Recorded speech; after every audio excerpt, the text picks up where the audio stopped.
The Invest in Her podcast is brought to you in part by Wells Fargo Bank. Hi, I'm Catherine Gray, founder of She Angel Investors and co-founder of the She Angels Foundation. I'm also the podcast host of Invest in Her and an award-winning producer, author, and TEDx speaker. Our show, Invest in Her, features phenomenal female founders and funders. As you know, women receive less than 2% of venture capital funding. Our series is about accelerating the funding of women by connecting them to funding resources. Let's meet today's guest. Welcome to this week's episode of Invest in Her. I'm your host, Catherine Gray, founder of She Angel Investors and co-founder of the She Angels Foundation, and more recently, producer of the new movie, Show Her the Money. And we are all about showing women the money through investment. And so today we have on two fabulous wealth advisors, and they are coming to us from San Francisco today. I'd like to welcome to the show Sandi Bragar and Cammie Doder from Aspiriant. Hi, ladies. How are you? Doing great, Catherine. Thanks for having us on. Great. Well, I was just on your fabulous show, Money Tales, and we had a wonderful conversation. And I can see why you all would be great wealth advisors, because you are so passionate about what you do and so heart-oriented. Like, I feel like you really connect with people. Like, you ask great questions on your podcast. I highly recommend people watch it because it was really interesting and fun to be on. Oh, thank you so much. We appreciate that commentary. And you are a wonderful guest telling us your story and the story of the film that you made, and actually a couple of them. So it was a really nice alignment of the importance of talking about money and the role it plays in our lives. Absolutely. And that comes from being good interviewers. So let's talk about Aspiriant. And what I love about you two is you both bring something different to the table, which I think makes you such a powerful entity. Cammie, you're like the marketing guru. You are the chief marketing officer. It says here that you're a marketer at heart, and that you're a great listener, educator, and advocate. All great components for a great marketer. And then Sandi, you're the chief client officer. So you bring to the table the planning, the strategy, the research.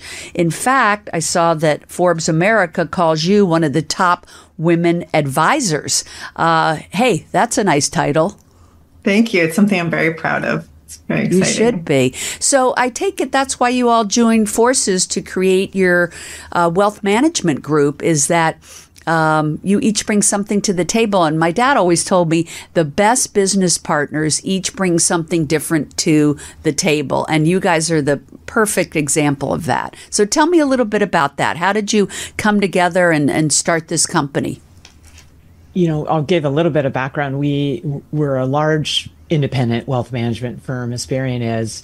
So there's over 70 of us are owner-operators of the organization. And it was founded long before, today's date. Actually, Aspiriant was born from a merger of two independent firms in 2008. Oh, and that's really interesting. And it's what you just talked about. We have to be fantastic at all the technical side of money, but clients really worry a lot about money or have goals and interests, and it's the emotional side of money where we have to connect. And that, to me, as the marketer, is what's so special about Aspiriant. We excel, we work hard on the technical, but we really spend a lot of time with our clients on the emotional side of money and what it means to them. I think you hit the nail on the head that I think people think money and wealth building is numbers, but there's such a big emotional component to it.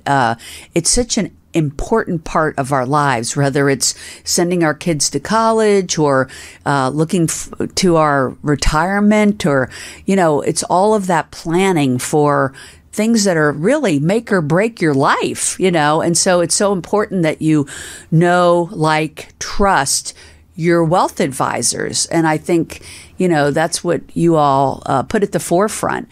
So you're saying besides the two of you leading it, there are many other members that are a part of it. And is that men and women? Like, tell us how that's comprised. Yeah, we have men and women across the firm, a large group of talented wealth advisors across the country. The firm is led by our executive team, which today happens to be majority women. So that's been really interesting and fun. Both Cammie and I are part of the executive team. And we work with individuals and families, a lot of corporate executives, family business owners, and entrepreneurs, both men and women and non-binary folks as well. So we cover the gamut. And just as you were saying, Catherine, it's really learning about what motivates and drives our clients, what their values are, what their goals are, what their priorities are. All of that dictates the work that we do. So we definitely bring that technical side to the table, but it's after understanding deeply who our clients are and what they're trying to achieve so that we can pull it all together, create context, and help them develop and execute a plan that really helps them achieve their goals and their dreams, which is really fun work. Yeah, it is. And how do you do that? How do you excavate all of that information? Is it an interview process, or how does that work? It is. At the beginning of a relationship with a brand new client, we'll spend a lot of time together with them in conversation. There are some exercises that we do to help them get their wheels spinning about what's most important to them. It's sort of hard if you're walking into our office in the middle of the day and we start asking you about, well, what are your values? It's hard to answer that question. So we have different exercises and ways to open up the conversation and really listen. And that's why Cammie and I created Money Tales for Aspiriant, the podcast, because one of the most important things that we do as part of our professional careers is listen and listen deeply. So there's a lot of conversation, mostly the clients talking. And from those beginning conversations, we will start to collect information about their personal finances. We'll pull that together in different modeling based on all those important things that we heard in the conversations we were having when discovering who they are. And that discovery process continues each and every meeting. Life changes. We don't all stay static and stay the same. So all the planning work we do with clients evolves over time as they do. Sounds like you all are having fun at this. So much fun. Yeah. I know it's fun to see people build their wealth. It's fun to meet interesting people. I love your Money Tales concept because not a lot of wealth advisors do a podcast. And I think it's a great way for people to get to know you all and a great way for you to get to know, your clients, your potential clients. Can you tell me about a couple of your favorite episodes? Oh, that's so hard. That's like asking who your favorite child is. Did any, but have you had some surprises? I think I always find that with doing podcasts that sometimes you learn things about people that you probably wouldn't have learned in just a cocktail party conversation, That's right. Catherine, what's been really surprising is the intimacy, the relationship you build in a fairly brief conversation, but you're going and you're talking about things that really matter to someone. So it's not just one, but these special conversations where, people have cried, we laugh a lot, we share our mistakes, which that's probably one of my favorite parts, when people talk about a mistake they made, because that's a judgment on ourselves. It's really just an opportunity for learning. We probably have all done it or done some version of it. So my favorite are when we really get vulnerable. And also, I'll say selfishly, my favorites are when I'm learning. A lot of times I'm taking notes and I say, oh gosh, that was super interesting. I need to apply that to my life, because that's what it's all about. Absolutely. And I can get a little more specific with just some examples that have really captured my attention. There is an episode where our guest had survived her husband who died of an illness. And her narrative had been that she really started learning about money as a widow, needing to carry the family on. But in our conversation with her, Catherine, she was sharing all of these things about her life prior to her husband's death. And it was clear that she knew a lot about money, and she was learning along the way, and she was very adept. And that was surprising to her. And that was really cool to bring out in the conversation. And then there have been a lot of conversations about guests who have grown up with the scarcity mindset in many different contexts. One grew up in an immigrant situation in New York City, and she was explaining to us what it was like to work in a sweatshop as a teen and how she was using her money to buy things that seemed, maybe unnecessary to someone at a further distance. She was buying leather jackets. And she explained the reason why she was doing that was because she was working hard and she wanted to have something luxurious for herself that she could pour into and that would symbolize her hard work.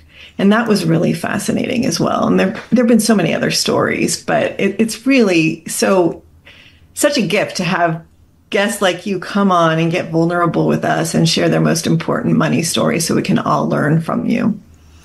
It's so interesting that you brought up that story, because the largest transfer of wealth is about to happen, right? And it's going to impact a lot of women. So as we all know, women are coming into trillions of dollars in the coming decade. And what are they going to do with it? Because a lot of women have not seen themselves as investors and are looking, I think, for more women wealth advisors because they feel like they relate to them. People tend to do business with people they relate with, right? I think there'll be more of a need for women wealth advisors for that reason. Because they're stepping into an arena, a lot of them, that is uncharted territory. So wherein your guest you talked about did know a lot about investing, many of them don't. And I think there's, I saw a quote the other day that I just loved. It was about, someone said, I'm finally realizing the what do you call it? The gratification of investing as opposed to spending. And I think as we get more and more women thinking about investment as opposed to even charity, because women are great about giving to charity, which is great. They need to, but they also need to think about impact investing. And I know that's something you all focus on as well. Impact investing, where you can make a difference, just like giving to a charity, but also make a profit. And what do you think about that concept? I think there's a lot of different ways to invest. And I think a lot of women that we've met in professional circles have felt shut out of the investment world because there's a lot of jargon that can be utilized, and that's off-putting. But women are wonderful investors. They're investing in themselves. They're investing in their families. And women who haven't had a chance to invest in capital markets usually come up the learning curve so quickly. And there are so many different ways to invest. And all those values and goals and objectives come into play, Catherine. But certainly we've seen many of our clients who wanted to make an impact with their dollars and make sure they're investing in companies that are doing things that they believe in and that they think will make a difference in the world, whether it's to the environment, to social causes, to medical research, technology, all of those things. So it's quite exciting. The investing universe is wide. It's really just a matter of helping clients figure out where they want to be in that wide-ranging universe and what's going to best serve their needs and their perspectives. What impact do you think it's going to have on the world to have all this shift of wealth to women? Oh, I think it's going to be fantastic. Women approach investing in a way that is broader or deeper than just focused on investment returns. And this is where you're touching on with impact investing, but really tying it back to what are my values. Women tend to be less transactional, more deep investors. They want to see the results of their investments. And I would say another thing what's really important, and I love what you're doing. I mean, Sandi and I are super excited. Everyone out there that's helping educate, empower, provide confidence to female investors, and really break down that, oh, I'm not good at that. It's like, no, you're great at it. Sandi touched on it. You invest in so many things in your life, and so breaking down that even that mental thought, as well as empowering people to learn what they need to learn. So all we have to do is sort of chip away at our whatever we're missing in our knowledge, and embrace that. So I love what you're doing. I think we just need to do more of it. I'd love to know why each of you got involved in this area of work. I'll go first. I learned about the planning profession when I was in college, and I was immediately attracted to it. And I think it's because I grew up in a very loving household. My father was an entrepreneur for the early years of my life. My mom was a stay-at-home mother, and money was tight in the household. And there were a lot of arguments and screaming, fighting about money. And that was a big turnoff for me, Catherine. I knew there had to be a better way. So when I learned about the planning profession when I was in college, I knew that's what I wanted to do professionally in my life, is help people have really good relationships with money and see the power and the abundance of money that's out there and what you can do with it. Yeah, I love that story. And I hear a lot of people say that they had a situation where they grew up in that they wanted to change for themselves. And so something positive came out of that, right? And now you help other people do the same. What could be better than that? And what about you, Cammie? Yeah, I was drawn to the wealth management world because it is all about deep relationships and then investing and financial management. I thought that was all just the marriage of those two were so interesting. And then the marketing focus, I love hearing people's stories and helping them through their journey in making a really smart decision.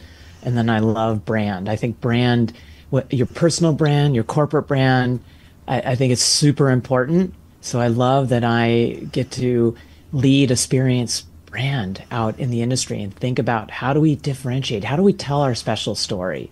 I'm really passionate about that. I love that. Yeah, what a cool space for y'all to be in, because you're doing what you love, you're making a difference, and you're really helping, and I'm going to say women because that's what we talk about on the show today, is helping women to really learn more about their finances, have a trusted advisor that can help take them by the hand and show them the way. I think it's so important with that big transfer of wealth that we have more women in this space helping women. So really grateful to have you all on today. Aspiriant. So you're saying they have advisors all over the country? That's right. We do, yep. Who picked that name Aspiriant, and what does that mean? It's I'll start, Sandi. I was part of the group. It's really about aspiring, what you are, your goals and your dreams. We're here to help our clients achieve their goals and dreams. So Aspiriant and Aspire was a really important part of that messaging. I like that. I think it's a powerful name. And people could get a hold of your company at aspiriant.com, right? Aspiriant with an A for those just listening in and not watching. And how would they find the two of you? Are you both on LinkedIn? That's probably the best place for each of us. We're very active there. And check out our Money Tales podcast on any podcast platform you listen to. Absolutely. And what type of guests do you like to have for those that might be interested on your Money Tales? Catherine, we feel that everyone has an interesting money story. It's just a matter of whether they're willing to share it with us. So if you're willing to share, please reach out. We'd love to have you on. And you do dig deep as to, how people got their investment, education or way of thinking, right? That's right. It's an evolution for each of us, right? There's so many of our own money stories and messages are implanted in us when we're children based on how we grew up, the stories that we were told, the situations that we have. And we like to look at that full arc of our guest's life to see how those messages have served them, how things have changed over time, and what messages were added in or replaced along the way. So you're almost psychologists, like, because right when you meet people and they maybe tell you their money mindset, I would imagine that sometimes you're thinking, oh, we have to help them shift this to a wealth-minded creation type of thinking, right? Or it's more understanding why the mindset is and where they want to go with it. Is it something that's holding them back? Is their money mindset something that is ingrained in them from the history and they didn't realize and not taking ownership over it? So that's really what we're there to do. It's almost like a financial therapist, right? That's right. Well, there are financial therapists and they bring more to the table in that regard than we do. And we certainly have them in our network and refer clients to them when that's helpful. But I would say from our perspective, we're just really curious and we want to understand. And when we get our guests talking, when we get our clients talking, oftentimes things come out that they weren't even aware of. And that's where the magic of our work really begins. And it is magic, isn't it? It feels like it. It feels like it. Yeah. It's a very exciting genre to be in.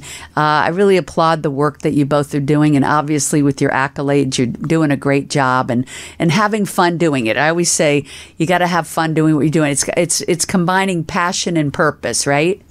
Absolutely. That's right. It's our way of making the world better. Yes. Allowing people to have better relationships with money. That's our hope and intent. Great. Is Aspiriant also on social? Can we follow it?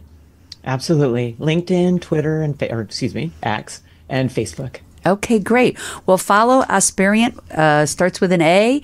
Also look on LinkedIn for our listeners, Cammie Doder, that's Cammie, and then Doder. And then, of course, Sandi Bragar. It's Sandi with an I and then Bragar, so that everybody can find you all. I also am on LinkedIn, Catherine with a C and Gray with an A. We would all love to meet up with our listeners wherever you are. We appreciate you all tuning in. You can find them also at aspiriant.com and us at sheangelinvestors.com, where we have also an e-course called 6 Ways to Fund Your Business. We always like to have entrepreneurs know how to fund their business, and then we like to help people become investors in venture capital and angel investing. And you can also find our movie site at showherthemoneymovie.com. I want to thank Sandi and Cammie for being wonderful guests today from Aspiriant. Thanks so much for the educational conversation, and anybody looking for wonderful wealth advisors, they're your go-to.